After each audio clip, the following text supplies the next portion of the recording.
نحمده ونصلي على رسوله الكريم اما بعد فاعوذ بالله من الشيطان الرجيم بسم الله الرحمن الرحيم رب اشرح لي صدري ويسر لي امري واحلل عقدة من لساني يفقهوا قولي۔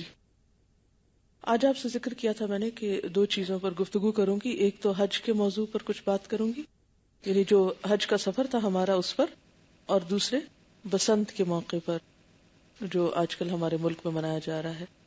اور یہ گفتگو دو تین طرح کی ہوگی۔ ایک تو یہ ہے کہ آپ سب ابھی قریب ہی حج کے موضوع پر کچھ نہ کچھ ٹاک سن چکے ہوں گے، حج کو ڈائریکٹ لائیو آپ نے دیکھا ہوگا۔ جیسا کہ آپ جانتے ہیں کہ حج ارکان اسلام میں سے ایک رکن ہے، جیسے نماز فرض ہے، روزہ فرض ہے، زکوٰۃ فرض ہے، اسی طرح حج بھی فرض ہے۔ لیکن نماز ایک ایسا فریضہ ہے جو مرد اور عورت، صاحب حیثیت اور مالدار، غریب، عورت، مرد، ہر ایک پر فرض ہے، ایون بیمار پر بھی۔ روزہ جو ہے اس میں بیمار کے لیے کچھ رخصت ہے، لیکن نماز میں یہ رخصت نہیں ہے کہ اگر آپ کو بخار ہے تو آپ نماز چھوڑ دیں۔ آپ کو نماز سے اشاروں سے پڑھیں، آپ کو پڑھنی ہے جب تک آپ کو ہوش ہے۔ ہاں، بے ہوش ہو جائیں تو پھر اور بات ہے۔ روزہ ایک ایسی عبادت ہے کہ جس میں رخصت ہے کہ ہاں آپ بیمار ہیں یا آپ سفر پر ہیں تو آپ روزہ اس دن نہ رکھیں بلکہ اس کو بعد میں پورا کر لیں۔ اسی طرح زکوٰۃ، اگرچہ اس میں جنس کی کوئی تخصیص نہیں، مرد اور عورت دونوں پر فرض ہے، لیکن شرط یہ کہ صاحب حیثیت ہوں۔ لیکن حج جو ہے اس میں صاحب حیثیت ہونا اور زاد راہ کا ہونا، من استطاع الیہ سبیلا کی شرط لازم ہے۔ اگین اس میں مرد اور عورت کی کوئی قید نہیں ہے۔ اس وقت میں اس کی حدود اور شرائط اور ان چیزوں کا ذکر نہیں کروں گی، اور نہ ہی اس کے بہت سے فقہی پہلوؤں میں جاؤں گی۔ اس وقت میں مختلف طرح کی باتیں کروں گی جو میں نے اپنے اس سفر حج میں مزید سیکھی ہیں، اور آپ کو اس لیے بتانا چاہتی ہوں کہ بہت سے لوگ ہو سکتا ہے کہ آپ میں سے حج کرنے کو کبھی جائیں تو انہیں اس وقت یہ چیزیں انشاءاللہ کام آئیں۔ دوسرا یہ ہے کہ جب آپ دین کی طرف آتے ہیں تو آپ کو خواہ براہ راست کسی فریضے سے واسطہ نہ بھی پڑے تو لوگوں کی رہنمائی کے لیے آپ کے پاس علم ہونا چاہیے، کیونکہ یہ فرائض میں سے ہے۔ مثلاً آپ نہیں جا رہے فار ایگزامپل حج میں، تو آپ سوچے میں تو نہیں جا رہی، مجھے کیا مشکل پڑی، مشقت کروں کہ میں حج کے طریقے سیکھوں یا حج کے بارے میں بہت سی باتیں جانوں۔ ہو سکتا ہے آپ کے گھر میں سے کوئی جا رہا ہو، آپ اس کی مدد کر سکیں، آپ کے جاننے والوں میں سے آپ کو اللہ تعالیٰ کو ایسا موقع دے کہ جو حج پہ جانے والے ہیں ان کی تربیت کر سکے، ان کی ٹریننگ کر سکے۔ بعض اوقات زندگی میں کسی کو بتائی ہوئی ایک بات بھی اس کے بڑے کام آتی ہے۔ تو اس سے پہلے بھی حج کا اتفاق ہوا، لیکن اس سفر میں کچھ نئی چیزیں مجھے سیکھنے کو ملی جس کے بارے میں بھی حج پہ جاتے ہوئے پتہ چلے۔ اس کو آپ تھوڑا بہت، چند ایسی خرابیاں جو کہ پورے حج کو فاسد کر سکتی ہیں یا حج کا جو اثر ہے اس کو کم کر سکتی ہیں، ان کے بارے میں کچھ نہ کچھ گفتگو کر کے ان کو آگاہ کر سکتے ہیں۔ تو میں اس سارے بات کو آج کو ایک کہانی کی شکل میں لوں گی، اور کہانی میں کچھ باتیں بھی آپ کو سکھاؤں گی، اور پھر کچھ سلائیڈز بھی جو ہم نے اپنے ذاتی کیمرے سے کچھ تصویریں لی ہیں وہ بھی دکھاؤں گی، کیونکہ عموماً جو پروفیشنل تصویریں آتی ہیں وہ فرق ہوتی ہیں، وہ ان کے اپنے اینگل سے لی ہوئی ہوتی ہیں، اور ہم جب خود لیتے ہیں کسی تصویر کو تو اپنی سوچ اور اپنے خیال کے مطابق لیتے ہیں اور اس طرح اس کو پھر استعمال بھی کرتے ہیں۔ بہرحال یہ تو آپ کو معلوم ہے کہ حج کی کتنی قسمیں؟ جی، حج کی 3 قسمیں ہیں، حج افراد، حج قران اور حج تمتع۔ افراد اور قران میں کیا فرق ہے؟ مثلاً آپ نکلے ہیں حج افراد کے لیے اور آپ کے ساتھ ایک دوسرا شخص جو ہے وہ حج قران کے لیے نکلا ہے۔ میقات سے آپ احرام پہن کے دونوں کٹھے جا رہے ہیں۔ اب وہاں جا کر افراد والا سب سے پہلے کیا کرے گا؟ قران میں عمرہ بھی ہے، حج بھی ہے، افراد میں صرف حج ہے۔ طریقے میں کیا فرق ہے؟ طریقے میں سب سے پہلے دونوں کیا کریں گے؟ جا کے سب سے پہلے جا کے طواف قدوم کریں گے، طواف قدوم کریں گے، دونوں ہی کریں گے۔ جو قران والا ہے اس کا یہ طواف عمرے کا طواف شمار ہوگا، لیکن جو افراد والا ہے وہ بھی طواف قدوم کرے گا خواہ وہ عمرہ نہیں بھی کر رہا۔ ٹھیک ہے؟ اچھا، اب آپ دیکھیں اگلا مرحلہ ہے سعی کا۔ افراد والا بھی سعی کرے گا اور قران والا بھی صحیح کرے گا. تیسرا مرحلہ ہے قربانی کا. قران والا قربانی کرے گا، افراد والا قربانی نہیں کرے، اس پر لازم نہیں ہے، ضروری نہیں ہے. ٹھیک ہے. اس سارے عمل کو آپ ایک جملے میں کہہ سکتے ہیں کہ حج افراد اور حج قران کا طریقہ بالکل ایک جیسا ہے سوائے قربانی کے فرق. ٹھیک ہے. یعنی اگر آپ سے کوئی پوچھے کہ یہ دونوں میں فرق کیا ہے تو آپ کہیں گے کہ دونوں ایک ہی چیز ہیں سوائے قربانی کے. افراد اور قران ایک ہی چیز ہیں سوائے قربانی کے. صرف نیت کا فرق ہوتا ہے شروع میں کہ قران میں جو پہلا طواف ہوتا ہے وہ کیا شمار ہوتا ہے؟ عمرے کا. اور افراد میں وہ طواف قدوم کرتے ہیں. افراد میں طواف قدوم شرط نہیں ہے، اگر کوئی ڈائریکٹ منا چلا جائے تو بھی بات بن جاتی ہے. دونوں میں پھر آگے جا کر جو طواف افاضہ ہوتا ہے وہ بھی کیا جاتا ہے. اچھا، اب میں آپ کو قران اور تمتع کا فرق، کیونکہ قران میں بھی آپ نے کہا حج اور عمرہ ہوتا ہے، تمتع میں بھی کہا حج اور عمرہ ہوتا ہے، پھر ان دونوں میں میجر فرق کیا ہے؟ ایک تو بنیادی فرق یہ ہے کہ تمتع کے لیے آپ جا کے عمرے کے بعد احرام کھول دیتے ہیں، جبکہ قران کے لیے آپ اسی احرام میں رہتے ہیں جب تک کہ سارے مناسک ادا نہ ہو جائے. اچھا، اب آپ یہ دیکھیے کہ قران اور تمتع میں ایک بہت بڑا میجر فرق یہ ہے کہ قران میں ایک سائی ہوتی ہے جبکہ تمتع میں 2 سائی ہوتی. ٹھیک ہے. یعنی کہ جسے کہتے ہیں نا بہت سی چیزیں باہم ملتی جلتی ہوتی ہیں، لیکن کوئی ایک نقطہ ایسا ہوتا ہے جہاں آ کر بہت بڑا فرق پڑ جاتا ہے اور وہی اصل فرق ہوتا ہے. یعنی اگر ظاہری دیکھا جائے تو کوئی آپ سے پوچھے اچھا قران میں بھی عمرہ اور حج ہوتا ہے، تمتع میں بھی عمرہ اور حج ہوتا ہے، تو فرق کس چیز کا ہے؟ پھر دونوں میں تو 2 فرق ہے بنیادی. ایک تو یہ کہ ایک میں 2 دفعہ احرام کیا جاتا ہے تمتع میں، اور 2 سعی کی جاتی ہے، جبکہ قران میں 1 احرام اور 1 سعی ہوتی ہے، جبکہ فائدہ عمرے اور حج دونوں کا ہو جاتا ہے. ٹھیک ہے. یہ میں نے باتیں پڑھی بھی تھی، پڑھائی بھی تھی، لیکن اس دفعہ جا کر اس کو اتنے غور سے دیکھ کے سوچ کے سن کے لیکچر ڈسکس کر کے میں کہتی تھی کہ مجھے کوئی ایک مختصر بات ایسی بتائے جس سے مجھے پتا چل جائے کہ تینوں میں کیا فرق ہے. تو یہ ہے کئی دن کے بحث مباحثے کا نتیجہ کہ جس تک میں پہنچی ہوں. اب آپ کہتے ہیں ہاں ہم نے تو پڑھا ہوا، ہمیں تو پہلے سے ہی پتا ہے، لیکن جب آپ حج شروع کرتے ہیں تو اس وقت ٹپس پر ساری باتیں پتا ہونی چاہیے. مثلا ہم اس دفعہ فرسٹ ٹائم مدینہ سے حج کرنے کو آ رہے تھے. پہلے سارے حج میں نے مکہ سے کیے، لیکن یہ مدینہ سے ہو رہا تھا. اب ہمارے ساتھ مدینہ سے اور لوگ بھی تھے. اب وہ پوچھتے تھے کہ ہم کس حج کی نیت کریں، افراد کی کریں تمتع کی کریں یہاں سے نکل کر. اور پھر یہ تھا کہ کچھ لوگوں نے مثلا امریکہ سے آئے ہوئے تھے، وہ آ کر انہوں نے پہلے عمرہ کیا، پھر وہ چلے گئے مدینہ. اب دوبارہ واپس کیا وہ دوبارہ آ کر عمرہ کریں یا پھر وہ ڈائریکٹ منا چلے جائیں؟ کیونکہ اتنا زیادہ رش ہوتا ہے کہ اگر ہر شخص پھر مدینہ سے آ کر پہلے عمرے پہ جائے اور پھر خصوصاً بالکل آخری تاریخوں میں 6-7 تاریخ کو، تو اس کے لیے بہتر یہی ہے کہ وہ جو ایک عمرہ اس نے پہلے آ کے امریکہ سے کیا تھا وہ کر لے عمرہ، اور پھر دوسرا صرف حج کی نیت کر کے ڈائریکٹ منا میں چلا جائے. اس کے لیے طواف قدوم شرط نہیں ہے. اس طرح کی چھوٹی چھوٹی باتیں اگر پتا ہو تو لوگوں کے لیے بہت سی سہولت ہو جاتی ہے، ان کو گائیڈ کرنے میں، ان کو بتانے میں آسانی ہو جاتی ہے. اور اگر یہ حج میں نے خود مدینہ سے نہ اس دفعہ کیا ہوتا تو شاید یہ بات مجھ پر بھی اتنی روز روشن کی طرح واضح نہ ہوتی، کیونکہ بہت سی چیزیں کتابوں سے نہیں پتہ چلتی.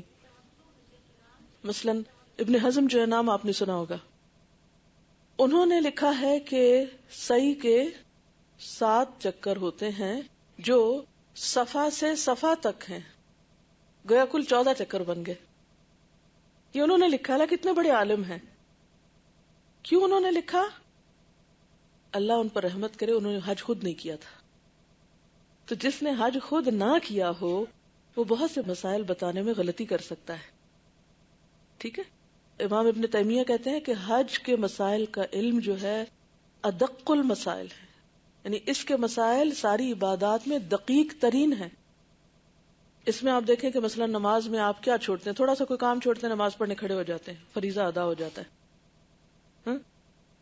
اسی طرح روزے میں آپ کا کوئی کام کاج نہیں چھوٹتا، آپ اپنا کاروبار کریں، باتیں کریں، کچھ کریں، کوئی کام نہیں، بس صرف ایک روزہ رکھا ہوا ہے، کوئی آپ کو بڑی قربانی نہیں، صرف بھوک پیاس کی قربانی ہے. زکوٰۃ میں آپ کو اور بھی کوئی مسئلہ نہیں ہے، بس پیسے خاموشی سے نکالے، دے دیے، حساب کر کے بات ختم.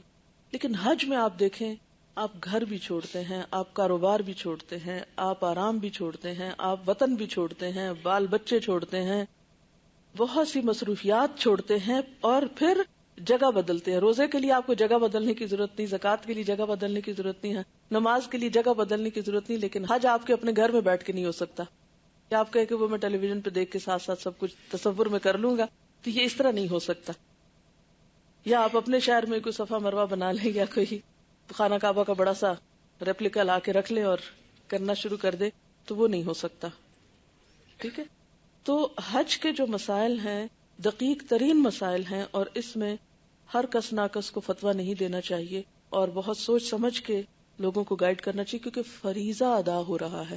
کہیں کمی بیشی ہو جائے گی تو وہ اس کی روح نہیں پائیں گے، اور وہ جو حج مبرور کا ثواب ہے کہ آپ پھر صحیح طرح حج کر کے جب لوٹتے ہیں تو اس طرح گویا کہ آپ نئے سرے سے پیدا ہوئے، اتنا زیادہ اس کا اجر و ثواب ہے. لیکن اس خوشخبری کے مستحق آپ اسی وقت ہو سکتے ہیں جب آپ نے سارے مناسک صحیح طور پر سنت رسول صلی اللہ علیہ وسلم کے مطابق ادا کیے ہوں. اس لیے ہر مسلمان کی تمنا اور خواہش ہونی چاہیے کہ جا کر وہ پھر اس وقت کا، اس فریضے کی ادائیگی کا حق ادا کرے، اور علم کے بغیر، ٹریننگ کے بغیر، جانے بغیر وہاں چلے جانا. اور پھر چھوٹی چھوٹی باتوں، مثلا جب ذوالحلیفہ پر تھے ہم، تو سب لوگوں کو وہاں سے نیت کرنی ہوتی ہے مدینہ سے مکہ کی طرف جاتے ہوئے. میں مسجد کے داخلے کے نفل پڑھ رہی تھی، کیونکہ احرام کے کوئی نفل نہیں ہوتے، تو میں مسجد میں داخلے کے نفل پڑھ رہی تھی، اور شاید ظہر کا وقت بھی ہو گیا تھا، مجھے یاد نہیں. بہرحال تو اتنے میں نے دیکھا کہ ایک کافی بڑا خواتین کا گروپ ہے جو کسی بات میں بحث میں مبتلا ہے. جب میں نماز پڑھ چکی تو میں نے ان سے کہا کیا میں آپ کی کچھ مدد کر سکتی ہوں. ان کے درمیان جھگڑا یہ ہو رہا تھا کہ ہم کون سے حج کی نیت کریں. سر پکڑ کے رہ گئی. میں نے کہا یا اللہ، اگر حج سے پہلے نیت ہی واضح نہیں، اسی میں خلفشار ہے اور بے چینی ہے کہ اب ہمارا حج کون سا حج ہے، یا ہمیں عمرے کی نیت کرنی ہے یہاں سے، یا حج کی کرنی ہے، اور حج کی کرنی ہے تو کون سے حج کی کرنی ہے، کیونکہ جس حج کی آپ کریں گے اس کے مطابق مناسک ادا کریں گے نا. اچھا، پہلے میں نے جاننے کی کوشش کی آپ کہاں سے آئے ہیں کیا سارا، پھر اس کے بعد انہیں سمجھانے کی کوشش کی، لیکن ان کی بحث آپس کی بند نہ ہوئی. اتنے میں خاتون غور سے مجھے دیکھنے لگی، کہتی ہے کہ آپ کون ہیں؟ میں نے کہا میں فلاں ہوں. اچھا، اٹھ کے کھڑی ہو گئی، سب کو چپ کرائیں. کہتی جو یہ کہتی ہیں اب وہ مان لو، بس ان کی سنو، جو یہ بتا رہی ہیں بس آنکھیں بند کر کے مانو. پھر بتانے لگی وہ کیلیفورنیا سے آئی ہیں، وہاں ہماری ویب سائٹ سے وہ تفسیر سنتی ہیں، اور کافی عرصے سے الہدا سے ویب کے تھرو ان کا رابطہ ہے. تو بہرحال، لیکن مجھے اتنی شدت سے احساس اس وقت یہ ہوا، یا اللہ، ان لوگوں کی اگر نیت ہی ٹھیک نہیں، یعنی کر آگے کچھ رہے ہیں اور پیچھے سے نیت کچھ اور کی، تو یہ حج کیا کریں گے؟ بتائیے مجھے کتنا زیادہ گائیڈ کرنے کی ضرورت ہے. تو حج جو ہے، جو بھی کرنے کا ارادہ کرے اس سے کافی عرصہ پہلے اس کے بارے میں جاننا شروع کر دے، ایک ایک چیز، اور کافی گہرائی سے جاننے کی کوشش کرے، تاکہ کسی بھی موقع پر محض غلط فہمی میں اپنا حج نہ خراب کر دے انسان. اچھا، بہرحال اب یہ ہے کہ اس دفعہ ہمیں الحمدللہ پہلے مدینہ جانے کا اتفاق ہوا، اور مجھے اس بات کی بہت زیادہ خوشی تھی. ایک بات کا غم یہ تھا کہ وہ جو پہلے جا کے عمرہ کرتے ہیں مکہ میں، اور پھر اس کے بعد حج کا موسم آتا ہے تو دوبارہ تمتع کا، کیونکہ آپ صلی اللہ علیہ وسلم نے تمتع کو پسند فرمایا ہے، تو وہ نہیں موقع مل رہا اس طرح کرنے کا. لیکن اس بات کی بہت خوشی تھی کہ نبی صلی اللہ علیہ وسلم نے حج مدینہ سے کیا تھا، تو ہم بھی اسی روٹ سے کر رہے ہیں. تو وہ ایک خاص تصور اور ایک خاص فیلنگ تھی کہ آپ صلی اللہ علیہ وسلم نے یہاں سے احرام باندھا، اور وہ جو حج نبوی کا آنکھوں دیکھا حال ہے. تو میرے پاس وہ کتاب تھی، اس میں سے چیزیں ہم ساتھ ساتھ پڑھ رہے تھے، اگرچہ پڑھا اور پڑھایا ہوا تھا، لیکن ہر سٹیپ کو جب میں اس موقع پہ پہنچتی تھی تو ایک میں نے طریقہ یہ اختیار کیا ہوا تھا کہ یہ جو اقبال کلانی کی کتاب ہے بڑی، اس کو بھی دیکھتی تھی. ایک چھوٹی کتاب ہے وہ بھی، اور بھی کچھ عربی میں کتابیں میں نے وہاں سے اکٹھی کی تھی. تو جو موقع ہوتا تھا اس موقع پر پھر وہ حصہ نکال کر خوب پڑھتی تھی، اچھی طرح بار بار پڑھتی تھی. اچھا یہاں یہ ہوا، یہ ہوا، یہ اس کو ذہن میں بٹھاتی تھی، یاد کرتی تھی. ایک تو یہ کہ جانے سے پہلے کچھ پڑھا، پھر رستے میں کچھ پڑھا، پھر لیکچر سنے. لیکن ایک طریقہ جس نے مجھے بہت فائدہ دیا کہ جو موقع ہوتا تھا اس موقع کی جو احادیث ہوتی تھی ساری، ان احادیث کو دوبارہ وہاں پھر پڑھتی، کیونکہ اس میں کیا ہوتا تھا، ایک تو سمجھ بہت آتی تھی، دوسرے کہ فیلنگ بدل جاتی تھی میری. اور تیسرا یہ کہ لفظ لفظ پہ غور کرتی تھی، اچھا یہ کہا کیا گیا. پھر اس کے بعد یہ تھا کہ اتفاق یہ ہوا کہ یہاں جانے سے ایک دن پہلے مجھے نماز نہیں پڑھنی تھی. مجھے تھوڑا سا افسوس یہ کہ اب، لیکن میں دوسری طرف سے مطمئن بھی بہت تھی، اور میں یہ دیکھتی ہوں کہ ہر معاملے میں ان مع العسر یسرا ہوتی ہے. بہت زیادہ میں مصروف تھی، یہاں آئی، یہاں سے وہاں، وہاں سے وہاں، گھر کے کام الہدا کے بہت سے، اور جانے سے پہلے میں چاہتی تھی کہ ہر طرح کی امانتیں لوٹا دوں، ہر طرح کی جو ذمہ داریاں ہیں وہ کسی کے سپرد کر دوں، کیونکہ زندگی کا نہیں پتا کہ واپس آتے ہیں کہ نہیں. تو ایسا نہ ہو کہ کوئی چیز میرے سر پہ باقی رہے اور میں اس حال میں سفر کروں. تو اس میں لاسٹ مومنٹ تک میں مصروف تھی. یعنی میں نے کلاس لی، کلاس سے نکل کے دفتر میں بیٹھی اور دفتر سے سیدھے ایئرپورٹ نکلی. تو بالکل ایک ریسٹ لیسنس کی کیفیت تھی، لیکن الحمدللہ کوئی اس سے زیادہ فرق، کیونکہ ایک شوق کا سفر ہوتا ہے، ایک محبت کا سفر ہوتا ہے، تو وہ اس طرح کی تھکاوٹیں نہیں محسوس ہوتی. پھر یہ ہوتے ہیں کہ جو حج فلائٹس ہوتی ہیں ان میں ڈیلیز بھی کافی ہو جاتے ہیں بعض اوقات، کیونکہ پہلے تو وہ قرآن پاک میں جیسے آتا ہے نا، الا کل دامر یاتینا، ہر لاغر اونٹ پہ لوگ آئیں گے. میں کہ اللہ تعالیٰ نے صرف اونٹ کا کیوں نہیں کہا، لاغر اونٹ کیوں کہا ہے، دبلے پتلے اونٹ؟ کیونکہ اونٹ بھی چل چل کے تھک جاتے تھے جب تک وہاں پہنچتے تھے. تو اب مجھے لگتا ہے جہاز بیچارے بھی تھک جاتے ہیں، پیسنجرز کو ادھر پھینک، ادھر سے ادھر واپس آ، پھر اٹھا کے لے جا، تو ان کی بھی ایک کیپیسٹی ہوتی ہے جو ختم ہو چکی ہوتی ہے. بہرحال ہم ایئرپورٹ پہ تھے، تھوڑی ڈیلے ہوئی. ایک چیز جس سے مجھے اتنا اطمینان اور خوشی اور سکون، اور وہ کیا، دعاؤں کی کتاب اور قرآن پاک. تو میں نے دعاؤں کی کتاب نکالی. جب نکالی تو مجھے بہت خیال آیا کہ یہ جو میرے ساتھی اور اس جہاز کے پیسنجرز ہیں، ان کو بھی یہ دعائیں پڑھنی چاہیے. تو جانے سے پہلے میں نے یہاں اسلام آباد سے قرآنی اور مسنون دعائیں جو تھی وہ ایک اچھا خاصا پیکٹ منگوایا تھا کہ میں اپنے ہم سفر لوگوں کو فری دوں گی. یعنی قرآن پاک میں آپ نے پڑھا ہوگا کہ سفر کا جو ساتھی ہوتا ہے اس کا بھی حق ہوتا ہے نا، پڑھا ہے آپ نے، 5ویں پارے میں ہے نا، وَالصَّاحِبِ بِالْجَنْبِ. تو ہم اور تو چلے کوئی حق نہیں ادا کر سکتے، لیکن جو چیز خود کے لیے پسند کرتے ہیں ان کو بھی دیتے ہیں. اب اتفاق یہ کہ جب ہم ایئرپورٹ پہ پہنچے تو بہت سے لوگ پہچانتے تھے، اس میں سے کچھ کراچی کے تھے، کچھ لاہور کے تھے، کچھ اور. تو وہ ایسے لگ رہا تھا جیسے بالکل جانے پہچانے لوگوں کی فلائٹ ہے. تو وہ ساتھ ہی پوچھنا شروع ہو کہ اچھا ہمیں کیا پڑھنا چاہیے. ہمارے لوگوں کے جو سوالات ہوتے ہیں اس میں ایک کامن سوال ہوتا ہے، اچھا یہ بتائیں ہمیں کیا پڑھنا چاہیے. تو میں نے ان سے کہا کہ آپ یہ دعائیں پڑھیں. پھر ہم نے الحمدللہ وہ دعائیں جو تھی وہ دینا شروع کی. اللہ کا لاکھ لاکھ شکر، اتنا لوگ خوش ہوئے، اتنا دعائیں دینی شروع کی. ان کو بتایا بھی طریقہ کہ آپ ہر موقع پر یہ ساری دعائیں جو ہیں عربی نہیں آتی تو اردو آپ پڑھ چھوڑیں. یہ وہ ہیں جو قرآن میں دعائیں آئی ہیں، یہ وہ ہیں جو نبی صلی اللہ علیہ وسلم نے دعائیں پڑھی ہیں، تو آپ یہ اس کو پڑھتے چلے جائیں. اچھا اس میں سے میں نے کچھ بچا کے رکھ لی. میں نے کہا آگے بھی کوئی سفر ہوگا شاید کسی کو دینی پڑیں گی. خیر اب وہ دعائیں پڑھتے کرتے بالکل وقت کا پتہ نہیں چلا. میں سوچ رہی تھی کہ اللہ تعالیٰ کا کتنا بڑا احسان ہے کہ جس نے اپنا ایک تعارف اور ایک پہچان دی ہے، ایک تعلق اللہ تعالیٰ سے ہے. کہیں بھی بیٹھے ہو پرواہ نہیں، جہاز 2 گھنٹے لیٹے یا 3 گھنٹے یا آدھا گھنٹہ جو مرضی ہوتا رہے، سو وٹ، ہم تو اللہ کے راستے میں نکلے ہیں، یہاں بیٹھے ہیں یا کہیں بیٹھے ہیں. یہ انتظار کی جو تکلیف ہوتی ہے یہ بھی ایک اجر ہے. آپ کو معلوم ہے کہ نماز کے انتظار میں بیٹھنا اس کو کیا کہا گیا ہے؟ کوئی بتائے گا؟ سورۃ آل عمران پڑھیں گے، آخر میں آئے گی آیت تو اس سے پتہ چل جائے گا. رباط یعنی بہت باعث اجر ہے. اللہ کے فرشتے رحمت کی دعائیں کرتے ہیں ان لوگوں کے لیے جو نماز کے انتظار میں بیٹھے ہوتے ہیں. تو جب کبھی کسی نیکی کے کام میں انتظار کرنا پڑ جائے تو کبھی بھی بے چین نہ ہو اور ہائے دھوائی نہ مچائیں، کیونکہ اس سے کچھ ہونا تھا نہیں. جب اناؤنسمنٹ ہوگی جہاز چلنے کی، جب بھی ہوگی بیٹھے تو کیا ہوا، کیا فرق پڑتا ہے. اطمینان. جب ہم اللہ کے راستے سے بسم اللہ توکلت علی اللہ کہہ کے گھر سے نکل آئے تو بس نکل آئے. اب ہمارا فی سبیل اللہ سفر شروع ہو چکا ہے، ہم ایک عبادت کی حالت میں داخل ہو چکے ہیں، ہمارے لیے ایک اجر کا سفر شروع ہو چکا ہے. اب ہمیں سب سے پہلا کام یہ کرنا ہے، کوئی شکوہ نہیں، کوئی شکایت نہیں، کوئی دل کی تنگی نہیں، نتھنگ.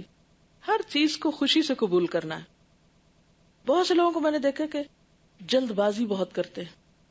اچھا یہ کب چلے گا جہاز، چلو اس سے پوچھ کے آتے ہیں، وہ اس سے ادھر ہل چل، ادھر چل، پھر ادھر صرف بے چینی میں وقت گزار دیتے، ضائع کر دیتے. تو کبھی زندگی میں ایسا کوئی موقع آئے تو صبر کے ساتھ، خاموشی کے ساتھ آپ اپنا کام کرتے چلے جائیں. قرآن پڑھیں، دعائیں پڑھیں، وقت اتنا اچھا پاس ہوگا. میرے جیسے لوگ تو شکر کرتے ہیں کہ انہیں کوئی ایسا یکسوئی کا موقع نصیب ہو گیا کہ جس میں وہ کچھ پڑھ سکے. بہرحال ہم جب اس ایئرپورٹ پہ بیٹھے ہوئے تھے تو پتا چلا کہ ہماری فلائٹ میں سعید انور بھی ہے. مجھے کسی نے کہا سعید انور بھی جا رہا ہے. میں نے کہا پتہ نہیں کوئی ہوگا سعید انور, مجھے تو نہیں پتا. تو کسی نے مجھ سے آ کے کہا تم پتہ سعید انور بھی جا رہا ہے. میں نے کہا اچھا. مجھے نہیں سمجھ آئی کہ مجھے کیا خبر دی گئی. ایسا کہا کہ انضمام الحق بھی جا رہا ہے. میں نے کہا اچھا یہ وہ لوگ ہیں. اور چھوٹا میرا بیٹا ساتھ تھا تو اس کو تھوڑی پہچان ہے تو وہ جا کے سلام دعا کر کے آیا ان سے. خیر بہرحال پھر آگے ہم گئے تو ایئرپورٹ پہ مولانا طارق جمیل صاحب بھی تھے, ان سے ان لوگوں کی ملاقات ہوئی. پھر اس کے بعد ہمارا جہاز وایا ریاض تھا. ریاض میں کوئی گھنٹہ ڈیڑھ انہوں نے ہمیں جہاز میں بٹھائے رکھا, جہاز چلے ہی نہ. پھر اس کے بعد ان کا کہ جی آپ ایئرپورٹ پہ آ جائیں کیونکہ جہاز خراب ہے, جب ٹھیک ہوگا تو پھر آپ چلیں گے. اور الحمدللہ اطمینان کے ساتھ رات کے 12-1 بجے تو باہر نکل کے بیٹھ گئے. کیا ہوا؟ میں نے کہا دیکھو ریاض ایئرپورٹ دیکھو, ریاض کی روشنیاں دیکھو. بچے تھوڑا سا وہ کرتے ہیں نا کہ اب کب پہنچیں گے ہم اپنے اسے. میں نے کہا کیا ضرورت ہے, ہمارا اجر ہمارے ساتھ ہے اور ہم گھومیں پھریں, تھوڑا واک کریں, تھوڑا کوئی اور نیا تجربہ حاصل کریں.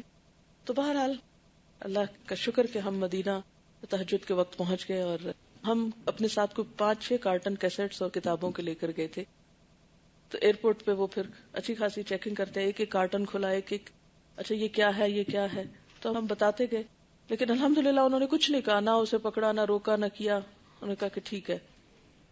کیونکہ ہم ایسی کتابیں نا جیسے مثال کے طور پر رب زدنی علما ہے یا قرآنی اور مسنون دعائیں کھول کے تو ان کے آگے کر دیتے ہیں.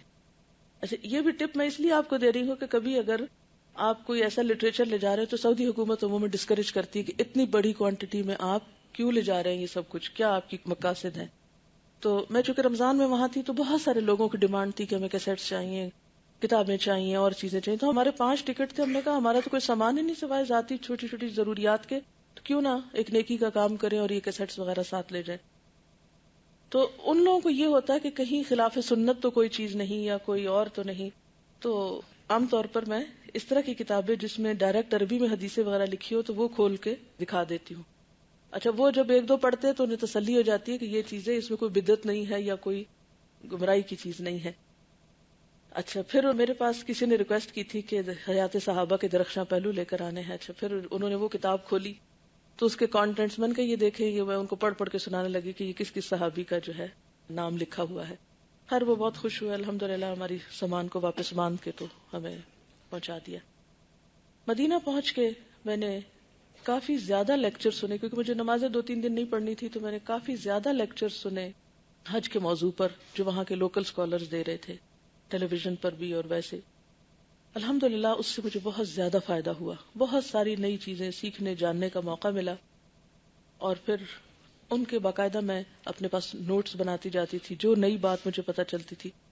پھر اس دوران میں نے ریسٹ بھی کافی کر لیا. پھر مدینہ کی جو دکانیں تھی کتابوں کی وہ بھی کافی دیکھی, اور ان دکانوں پر جو نئی اور کیسٹس اور نئی چیزیں آئی ہوئی تھی تھوڑی سی وہ بھی دیکھی. اور تھوڑا یہ تھا کہ بچوں کو ہمیشہ ہی ہوتا ہے, میں کبھی بھی ان لوگوں کو بازار لے کر نہیں گئی, کبھی بھی ان لوگوں کے ساتھ باہر نہیں نکلی. تو ہشام بہت زیادہ خوش تھا کہ میں اس کو بازار میں لے کے گھوم رہی تھی. اچھا ہم جب جا رہے تھے تو ایک دکان, تو سب کو پتہ ہی ہے مدینہ میں سونا اس طرح لٹکا ہوتا ہے جیسے ہمارے یہاں سبزیاں لٹکی ہوتی ہیں نا فروٹ شاپ پہ, ڈھیر سونا لٹکا ہوا. میں اس کے سامنے پہلے بھی کئی دفعہ دیکھی تھی, لیکن کھڑے ہو کے میں یہ سوچ رہی تھی یہ وہ دکان ہے جس میں مردوں کی کوئی چیز نہیں ہے. اس ساری سڑک پر سب سے قیمتی دکان یہ ہے جس میں مردوں کے لیے کچھ بھی نہیں ہے. میں نے کہا عورتوں نے کبھی شکر ادا نہیں کیا کہ اللہ تعالیٰ نے سب سے قیمتی چیز ان کے لیے رکھی اور اس میں مردوں کا کوئی حصہ ہی نہیں رکھا. ایک انگوٹھی تک نہیں وہ پہن سکتے بیچارے, ادھر نظر اٹھا کے نہیں دیکھ سکتے. ہم تو راہ چلتے خریدے نہ بھی نا تو ایک نظر ضرور دیکھتے, اچھا یہ کیا, اچھا لگتا ہے نا, مجھے تو اچھا لگتا ہے, میں دیکھتی ضرور ہوں اچھا کیا کیا لٹکا ہوا ہے. تو کیونکہ ان کے نا ڈیزائن بھی ذرا عجیب و غریب قسم کی, وہ بیلٹیں سونے کی اور تاج سے بنے ہوئے اور موٹے موٹے ڈیزائن کی چیزیں. اور تو ایک نئی علم کے طور پر کہ ان کی عادات کیا ہے یا کلچر کیا ہے. لیکن اس وقت میں نے اللہ تعالیٰ کا اتنا شکر ادا کیا کہ ہم عورتیں شکر گزاری کم ہی کرتی ہیں. بہرحال اس دفعہ ہم جس جگہ پر رہ رہے تھے, جس ہوٹل میں, وہاں کی کھڑکی کے بالکل سامنے احد پہاڑ تھا، یعنی سارا وقت احد پہاڑ نگاہوں کے سامنے ہوتا تھا. احد پہاڑ کے بارے میں آپ کو معلوم ہے کہ آپ صلی اللہ علیہ وسلم نے اسے جنت کے پہاڑوں میں سے بتایا ہے. تو میں اس کو دیکھتی رہتی تھی، تو میں اپنے تصور میں کہتی کہ میں جنت دیکھ رہی ہوں. تو میں جب اس کو دیکھتی رہتی تھی تو کہتی تھی اللہ کرے کہ جنت ہم سب کی قسمت میں ہو، لیکن اس کو اس تصور کے ساتھ دیکھ کے دل خوش ہوتا تھا نا کہ یہ جنت کے پہاڑوں میں سے ایک پہاڑ ہے. اور پھر چونکہ میرے خیال ہے ہم 13 فلور پہ تھے یا کچھ اسی طرح، کافی اونچی جگہ تھی، تو مجھے نماز نہیں پڑھنی تھی. تو میں کھڑکی میں کھڑے ہو کے جو ہی اذان ہوتی تو میں حسرت سے نمازیوں کو جاتے ہوئے دیکھتی تھی نا، چاہیے جا رہے ہیں. میں دیکھتی تھی کہ بعض لوگ اتنا تیز یعنی شوق میں چل رہے ہوتے تھے، بھاگ رہے ہوتے تھے، جا رہے ہوتے تھے مسجد. کچھ لوگ لاپرواہی میں کھڑے ہوتے تھے، یعنی اوپر سے ایک نظارہ کر رہی ہوتی تھی. میں سوچتی تھی کہ اللہ تعالیٰ 5 دفعہ دن میں ہمیں بلاتے ہیں اور ہم کن قدموں سے جاتے ہیں.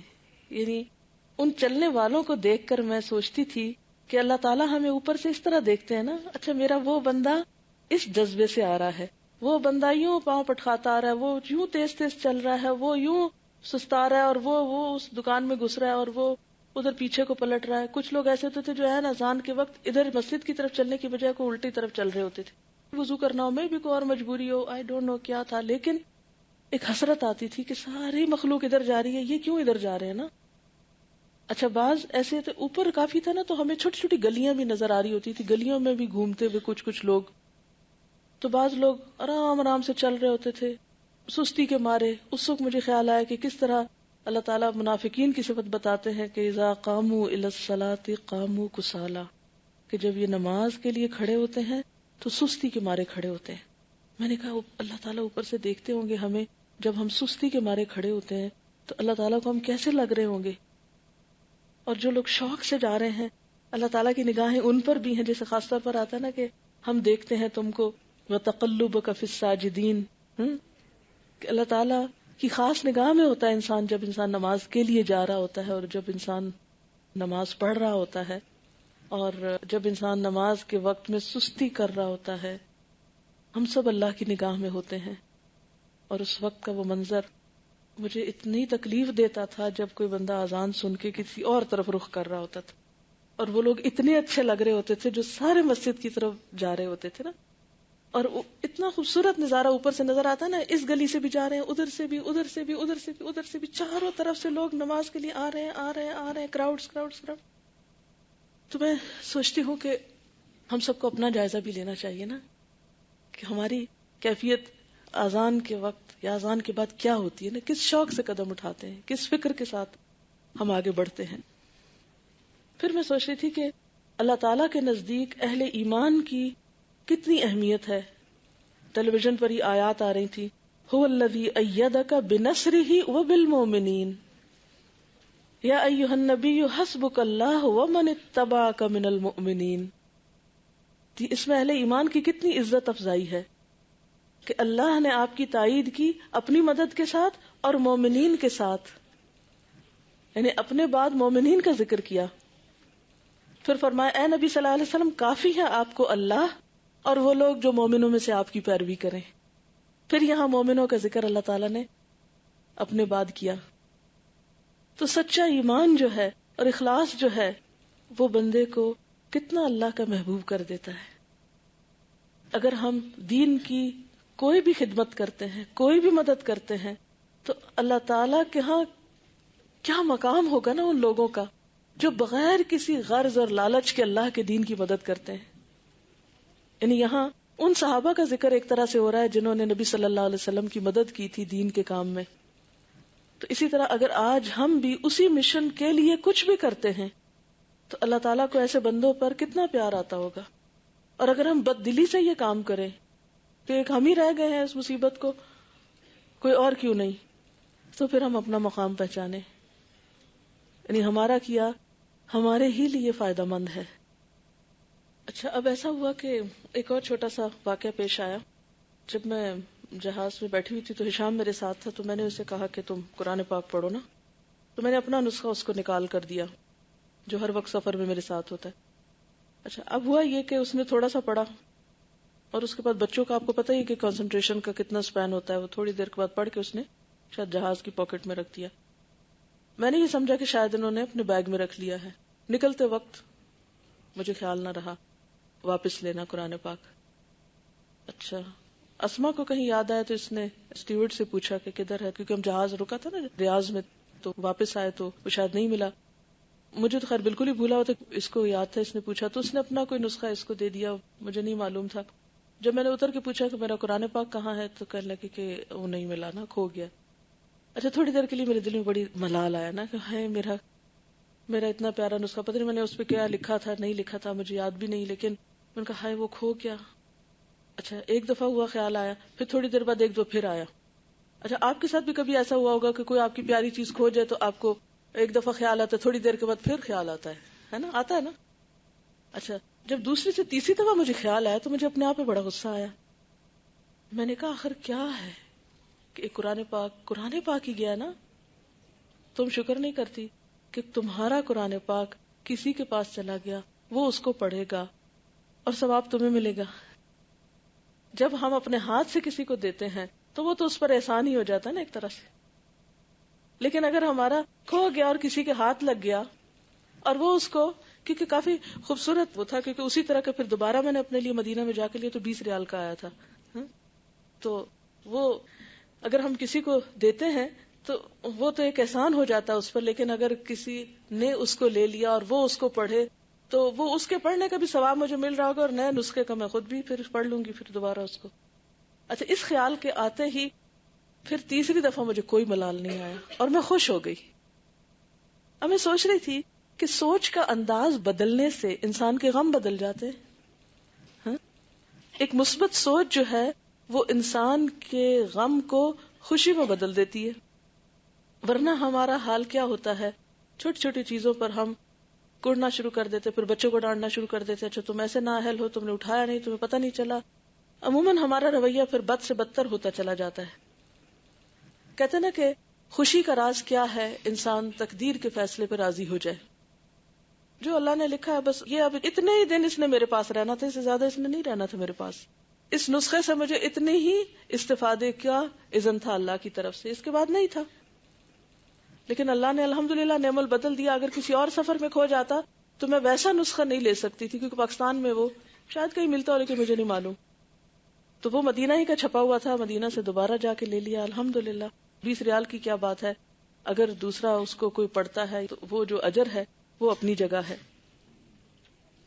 اچھا اس سے پہلے جو میں نے حج کیا تھا وہ افراد تھا. کیسے؟ میں یہاں سے جب اسٹوڈنٹ تھی، پی ایچ ڈی کر رہی تھی، تو اس وقت جانے کا اتفاق ہوا پڑھنے کے لیے. آپ کو معلوم ہے یہ بات اچھی طرح کہ حج تمتع اس وقت ہو سکتا ہے جب آپ حج کا سفر حج کے مہینوں میں کریں. یہ معلوم ہے نا آپ کو بات؟ اگر آپ رمضان میں جا کر حج تک رک جائے تو آپ کا حج تمتع نہیں کہلائے گا، وہ تمتع نہیں ہو سکتا. حج تمتع اس وقت ہوتا ہے جب آپ حج کے مہینوں میں حج کا احرام پہنتے ہیں اور ساتھ عمرہ بھی کرتے ہیں پہلے جا کے. ٹھیک ہے؟ تو پہلا حج جو تھا میرا وہ حج افراد تھا. ہم نے عمرہ کیا، اس کے بعد وہاں پڑھتے رہے، ادھر آئے ادھر گئے، وقت گزر گیا. جب حج قریب آیا تو میں بہت حسرت آئی، کیوں نہ ہم حج کر لیں کسی طرح. خیر نیا ویزا لگوایا، اللہ کا شکر، تو پھر حج ہم نے کر لیا. لیکن وہ حج ہمارا حج افراد تھا. پھر اللہ تعالیٰ نے ایک اور موقع دیا جس میں حج تمتع کیا. تو اب مجھے بہت تھا کہ یہ تیسرا حج جو ہے اس کی سنت بھی پوری ہو جائے. تو اس دفعہ جو حج کیا وہ حج قران کیا، کہ ایک ہی احرام میں عمرہ اور حج دونوں کیے. یہ طویل ترین احرام تھا ہمارا، جو مدینہ سے شروع ہوا تو پھر جب تک وہ مناسک ادا ہوتے رہے، جب تک وہ ہمارے ساتھ رہا. اچھا ایک اور بڑی خوشی کی بات یہ تھی کہ جمعرات کا سفر نصیب ہوا، یعنی جمعرات کو ہم لوگ گئے تھے. تو آپ صلی اللہ علیہ وسلم جمعرات کے دن کو پسند کرتے تھے سفر اختیار کرنے کے لیے. اچھا ایک اور چیز یہ کہ بعض اوقات یہ جو مدینہ سے سفر شروع ہوتا ہے تو بس پہ ہی عام طور پر لوگ جاتے ہیں، کچھ لوگ جہاز پہ بھی جاتے ہیں. بہرحال جہاز پہ جائیں یا بس پہ جائیں یا پاکستان سے بھی ایون آپ جا رہے ہوں تو عموماً کیا ہوتا ہے ایئرپورٹ پہ 2-2 گھنٹے بٹھا رکھتے ہیں، پھر جہاز میں بٹھا رکھتے ہیں، پھر کہیں جہاز خراب ہو جاتا ہے. اچھا اتنی لمبی مشقت جب آپ کاٹتے ہیں نا تو جب میقات آتی ہے تو کئی لوگ سو رہے ہوتے ہیں اور وہ میقات سے نیت نہیں کر پاتے. ٹھیک ہے گھر سے آپ کی نیت اسی کی تھی لیکن مسنون طریقہ کیا ہے کہ میقات کے آنے پر آپ بول کر لبیک عمرتن یا لبیک حجن وہ اس وقت بولیں. نماز کی نیت بول کے نہیں ادا ہوتی، لیکن عمرے یا حج کی نیت میں بولنا ہوتا ہے. یہ بھی آپ دیکھیں نا. اور سنت فالو کرنا یہی ہے کہ نماز میں آپ صلی اللہ علیہ وسلم نے ہمیں کوئی نیت کے الفاظ نہیں سکھائے، یہ ہم نے خود بنا لیے. 2 رکعت نماز سنت برائے فلاں، اور منہ طرف خانے کعبے کے، اور وقت اتنا، اور وہ ساری باتیں کرتے ہیں لمبی چوڑی.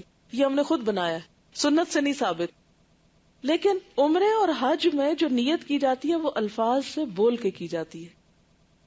اچھا، اب ایسا ہوا کہ ہم بھی جو مدینہ سے نکلے تو 2-3 گھنٹے بس ہماری پہلے مدینہ میں ہی، کبھی ادھر روک کبھی ادھر روک، پتہ نہیں کیا کیا کر رہے تھے. تو جب میقات آئی تو پہلے ڈرائیور نے کہا کہ آپ احرام جو ہے وہ ابھی آپ یہیں سے تبدیل کر لیں، جو جس نے پہننا ہے پہن لے، ہم ذوالحلیفہ پہ نہیں رکیں گے. اچھا چلیں، صبر کر لیا، نہیں رکیں گے، کوئی بات نہیں، جب ذوالحلیفہ آئے گا تو ہم اس وقت نیت کر لیں گے. کچھ گرمی بھی ہو گئی تھی تو میں نے دیکھا کہ اکثر لوگ بس میں سو گئے. جو ہی بس چلی تو بس میں سو گئے. حتیٰ کہ عصمت امیہ جو تھی یہ بھی ایک نیند کے عالم میں تھی. پہلے جو کہ اس نے کہا تھا ہم نہیں رکیں گے، تو جو ہی وہ میں نے نام پڑھا اس کا، ابیار علی اب اس کو کہتے ہیں اس جگہ کو، تو میں نے پلٹ کے فوراً ان کو جھنجھوڑا. میں نے کہا کہ میقات قریب آ گئی ہے، اب لوگ نیت کر لو.